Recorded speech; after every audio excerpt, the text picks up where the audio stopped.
Hey, welcome back to another physical therapy private practice secrets of the top 10% YouTube video. And I'm really excited that you're spending your time here with me. I know you have choices. So I am going to try to exchange in abundance with you and exceed your expectations with every clip that I put out here on YouTube. Do me a huge favor if you feel that we're giving you some valuable information, some things that are really going to help you get started in private practice. Please click the like button. I know you hear that on every YouTube video, but honestly, it really is the only way we know that we're hitting the mark and I'm actually doing something and putting out content that you like, and that's really working for you. So hit that like button. It's really good, really helpful for us. This is part 4 of my 5-part series on startup physical therapy private practices. I have been doing this for 29 years, helped tons of startup practice owners. Fortunately, knock on wood, we have never had a startup practice fail, and that's one of our claims to fame. So I hope you find this information very helpful in building your comfort level and your confidence level with opening your own private practice. Look, here's my message to you, PGI, personal growth idea. You are going to spend 1/3 of your life sleeping, 1/3 of your life working, and 1/3 of your life doing fun family recreational things. So let's face it, the other two, the sleeping and working, are only done so that we can be the best of the best at doing the fun family recreational things. So let's make sure that you're getting adequate sleep, taking good care of your body, good care of your health, and let's make sure that you're winning in a stress-free environment that's exchanging in abundance with you in your professional career. So to that end, if you're a physical therapist who wants to get into the driver's seat, grab the steering wheel of your life and of your profession, because you are realizing that a snapshot of you today is going to look the same as a snapshot of you 5 years from now, then by all means, let's learn how to start a private practice and be successful at it.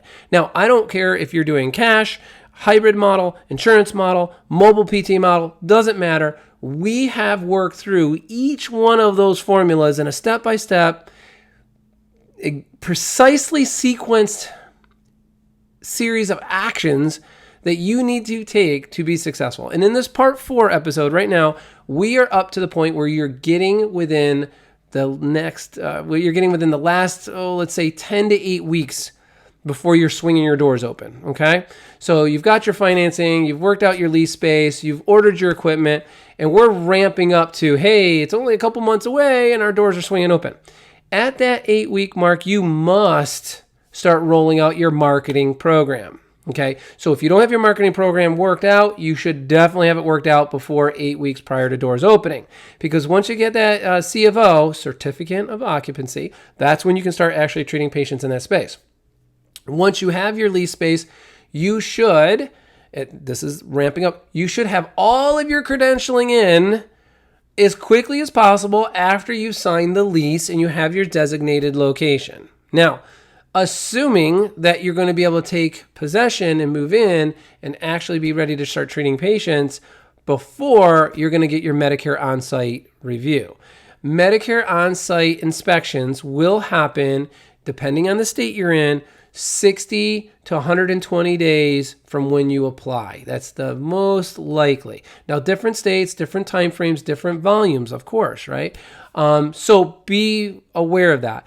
Now, why do you have to be so aware of that? Because if, in fact, you don't have all of your stuff in, you're occupying the space, doors are open, you have your hours of operation on the door, your name, logo, all that, and the Medicare inspector comes in and it looks like a vanilla shell or it looks like an empty warehouse or lights are off, no one's in, you're not open for business, denied.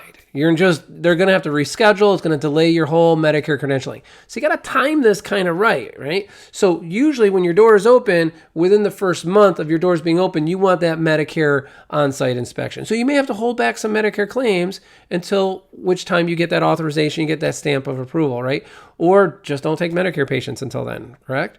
So it differs between the states, differs between the intermediaries. So let's definitely make sure we don't ignore the fact that we got to get our credentialing in if in fact you're going to go in network with particular insurances.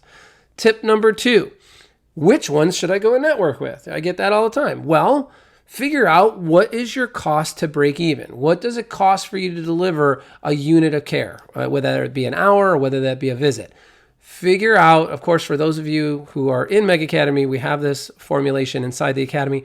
You need to figure out what does it cost for you to deliver that care. And if I was a staffing company, this is kind of the rule of thumb I use. If I was a staffing company, I was going to staff you a therapist. I need to charge you enough money so that I can pay for the cost of my therapist plus net $15 to $20. It used to always be $20. Like I have to make $20 over cost. Always 20 per hour. Have to make $20 over cost per hour. Nowadays, staffing companies are even willing to accept $15 per hour over cost. So when I look at if I was getting credentialed and I was should I go with Blue Cross? Should I go with Aetna? Should I go with United Healthcare? Oh, I can't believe I'm saying that. Should I go with Cigna? Should I go with these particular different insurances? Well, as long as in the unit of time that I'm providing the care, I can see that I'm actually making more than it's costing me to deliver it. And trust me, I've heard this 1,000 times. Don't tell me the more volume I do, the better, even though I'm not making hardly any money. It just means you're losing more money with more people. I've had a lot of people sign up, $17 a visit, $23 a visit, $33 a visit. I'm like, you're not even covering your costs. Like, why would you do that? Why would you accept it? You're just basically fueling that payer to think that they're, I don't know, in the right ballpark. And they're not. Everyone should turn their backs on those payers and be like, I'm sorry. I'm a doctor of physical therapy. I've gone to school for 5-6 years, spent over $100,000, and you're paying me literally what I could be making in a retail center. I mean, seriously, like what? Massage therapists make more money than that. This is absurd. So please have some personal integrity. And if there's an insurance company that's going to pay you that low and it's not even covering costs, if your costs are $45 an hour, $50 an hour, whatever it is, you got to make like $15 over that. Otherwise, it's nixed. I am not doing that. Now, some of you might be writing in the comments like, hey, Brian, that's all we have in our area, whatever. It's because that's all what everyone's accepting in your area. If everybody didn't accept it, it wouldn't be happening. And look, you're one individual. I get it. You can't corral out all the hundreds of clinics in your neighborhood, in your county, or in your state. But what you can do is you can be responsible for yourself. You can nix that and go out of network. Simply go out of network. If you can, go cash pay. Provide services of greater value that people are willing to actually pay for, that aren't possibly insurance covered, right? Think of at least having multiple income verticals. Now, I could go off on that conversation forever, but that's not what this episode's about. So I've taught you or shared with you my ideas about credentialing. You got to jump on that earlier, sooner than later. You got to time it right, especially with Medicare, so that the inspection happens, hopefully within the first month of your doors being open. And then I talked to you about how to evaluate the insurance carriers so that you can get in with the good ones. And I talked about your other options, cash and out of network. Those are two different things, two totally different things. So learn about that. Number 3, marketing plan. This is the one I'm going to end on here. You're rolling out that marketing plan 8 weeks prior to opening. And the best way to do that is you have to have an internal marketing plan. For internal marketing, that's patient care rep, success stories, surveys, social media, all of those things that you can do from within your 4 walls. Here's a tidbit.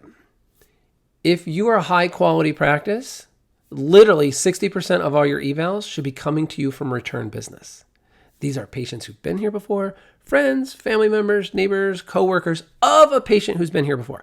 Because you did such a great job with that patient, he or she has told all these people and then they're coming back. So your greatest marketing efforts are in your patient care experiences. Your patient care experiences.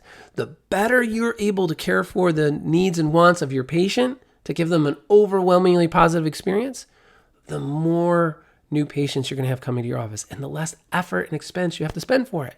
So let's get that internal marketing down pat. Let's make sure everyone feels like this is the Cheers of physical therapy. For those of you who are too young, go check out the sitcom Cheers and you'll know exactly what I mean every time Norm walked in, right? You got external marketing to deal with. So there's farming, internal marketing, and there's hunting, external marketing. Hunting is specific. I'm going to go to this specific family doctor, this specific acupuncturist, this specific, internal medicine physician, orthopedic physician, neurologist. There are about 18 to 21 different professional outlets, if you will, professional disciplines that can send you patients. You should have that whole list, and you should be creating a physician database, and you should be datelining that out as to who you're going to and with what. Now, you're probably watching this and you're saying to yourself, hey, Brian, that sounds great. Post-COVID, people don't really want people in the office or that. Well, you know what? They still want to know who's the best in town. So you have to be the best in town. You have to go out there with a message that they want to hear about that's going to benefit them. So think about what you can do or say when you go to their office that's going to be of benefit to them. Something you can leave, something you can give. I get that you can't be lingering around the waiting room all day, but you can definitely set up times to go out there and meet with them because you have something of value. So that's my tip for you. There's many more details that go into that. I'm sure you're aware. This video went too long as it is. So hasta la vista. See you later. I'm really glad to have helped you. I hope this is helpful. If you need more information, go to our website, www.megbusiness.com. I am here to get on the phone for free of charge, and help you with what your mindset is going into private practice for yourself. That's it. Get up each and every day. Start your day always expecting to do well.